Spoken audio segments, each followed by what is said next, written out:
in and very focused. The Chiefs have often been this team that can explode offensively, and you have to keep up with them all stuff. Their defense has been really good this season, too. Kansas City is one of these teams that's a one-loss squad with the greatest player in the NFL at quarterback, and we're not even talking about them because they've kind of lulled us into expecting that from them. I think the Chiefs could really be a strong, strong candidate for the Super Bowl champion this year, and I actually think they might blow out the Raiders this weekend. All right, I hear you on that, and you're spot on when it comes to the Chiefs being able to explode at any time. What do I expect from the Chiefs offense, Pat Mahomes? I expect them to struggle. And I get it. They're good. And Pat Mahomes is 25 touchdowns, 1 interception. But do we remember what happened in that Raiders game? He was sacked 3 times, hit 5 times. I know you're saying, well, man, that Raiders defense must have blitzed them. They didn't do that, though. There's teams that come in and say, all right, let's try to blitz Pat Mahomes, and the ball will get out of his hand faster. Yeah, that's going to work. No, that never works. Because when you blitz guys, you're exposed on the back end. And when you have playmakers like Travis Kelce, Tyreek Hill, Sammy Watkins, and the list goes on and on and on, these guys make plays, and that turns into a touchdown once they catch the ball. What the Raiders did, they blitzed 6% of the time of the game, which means, you know what? We're going to sit back. We're going to cloud these windows. We're going to leave it up to our defensive line to harass him and collapse that pocket. I feel like there's going to be an adjustment in this game, and the faster that the Chiefs can make this adjustment, the better they have at winning this. If it's third quarter, fourth quarter, and Pat Mahomes is still struggling and they don't have a rhythm, the Raiders will win this game. I don't think it's going to be a blowout. No, as a matter of fact, I know it's not going to be a blowout. I hope it's not. I think this game is fascinating into the psyche of Pactrick Mahomes. This would be, in a lot of ways, his biggest loss. I mean, he lost in the title game, came back and avenged it, but losing 2 games in a row in your own division that you run is massive. And, you know, we've never seen him frustrated. I think we've seen Pactrick Mahomes mad and angry and fiery in the, in the playoffs when they're getting crushed by Houston. But if you go back and look after that Raiders game, I think it's the closest we've come to him being annoyed, kind of pissed off. If you remember, a lot in that game was him improvising. The offense wasn't smooth. And he said after the game, I'm going to read a quote from Pactrick Mahomes. He said, we need to run the offense, not just me at quarterback relying on these crazy plays where I'm scrambling around and throwing these shots. Like, kind of quote unquote, he was annoyed with it. He's like, we never ran the offense, and I give complete credit to that, to the Raiders defense and Crosby and those guys that they drafted and Farrell, and they had him off kilter big time. And afterwards, a guy as measured and as calm as Mahomes looked like he was about ready to lash out. So we don't get a lot of challenges for Mahomes. We don't get a lot of people testing him. I don't think that this was an anomaly. I don't think that they just had a bad day. I think the Raiders had a plan and they executed it and they got the firepower and they drafted these guys to battle Mahomes. And I think it'll be close. If I'm not mistaken, that 4th down pass that Heath picks off, and I know we're going back week 5 and it's tough for people to remember what happened, is the 1 interception that Mahomes threw. If I'm not mistaken, though, it was a 4th down and Mahomes kind of just flung it. I wouldn't make too much out of that. I would say that was a great play by Heath and everything, but like, that was Mahomes saying it's either their turnover on downs right here. I'm just going to get it. It's almost a smart play by Mahomes to just fling it out there. If you watch the pass, he's half turning around and throws it. It was a smart play? Watch this. This is the throw. You think Mahomes is squaring up? Let's watch it again. Bring it back one more time. It's 4th down. If they don't complete this. Okay, look where he returns the ball. Of course, you don't expect this to happen. You don't expect him to do it. But if we could see the play one more time, it's off his back foot. I say this looking out for you.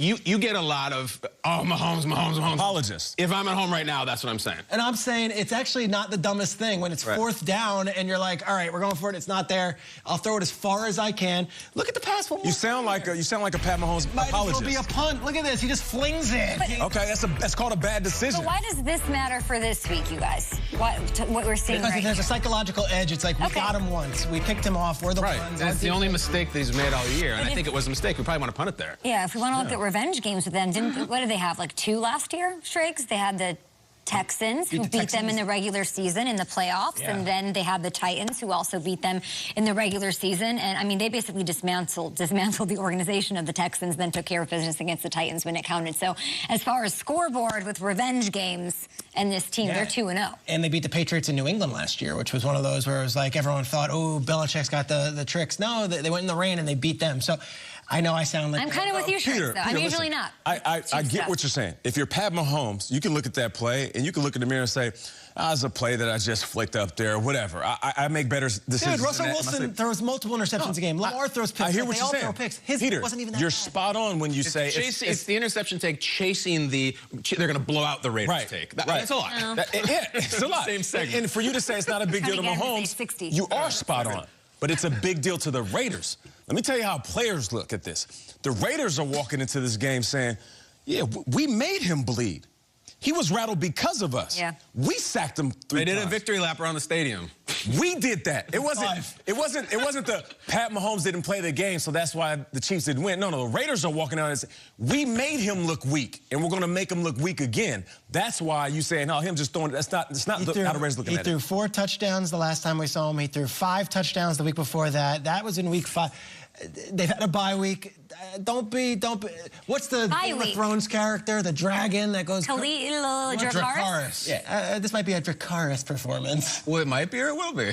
Let's just say, I'll see you Monday. I'll see you Monday with more on this matchup. That's a take. Throw it over. That's a take, Schrags. With more on this matchup, let's throw it over to my guy, Willie McGinnis, who I miss dearly, MJ Acosta, too. The play you didn't miss was the Kyler Murray Hail Mary. It's been called the Hail Murray. We've already had one voice guest here on the show to talk about it. His name was Blake Shelton. This here, though, this is Kyler Murray to DeAndre Hopkins. That's the touchdown. That's what you saw. I detailed this on Monday morning, but I want to get in a little better detail for you. Okay.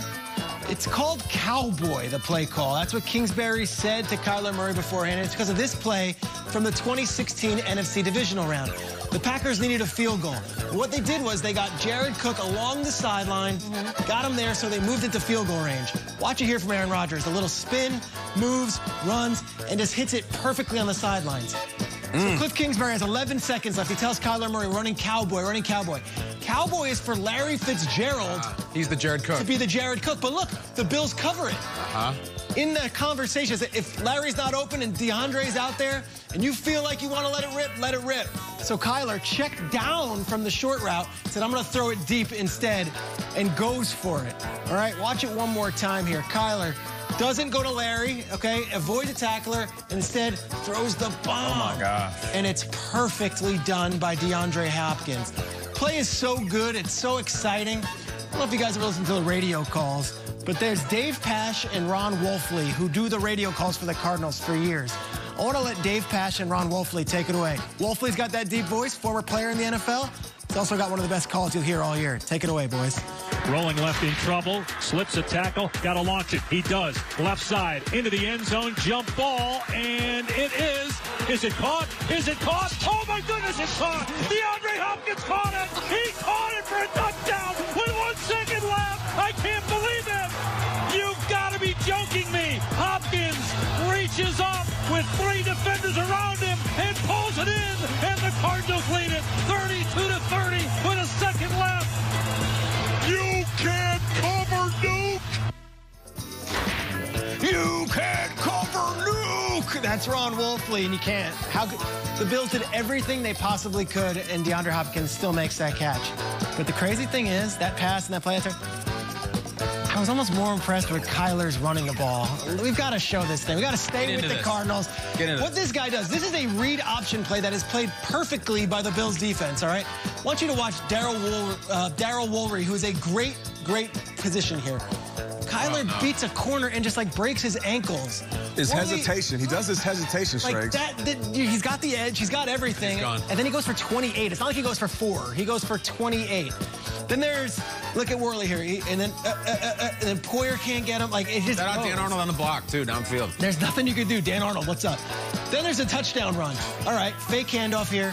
Here's a defensive end. He knows Kyler's going to do it, but, like, what do you want to do? Like, you can't. And then 3 guys, 1, 2, 3, just tackle him. He's a quarterback. He's 5'8". Tackle him. He dances away and he gets in the end zone. It's unbelievable.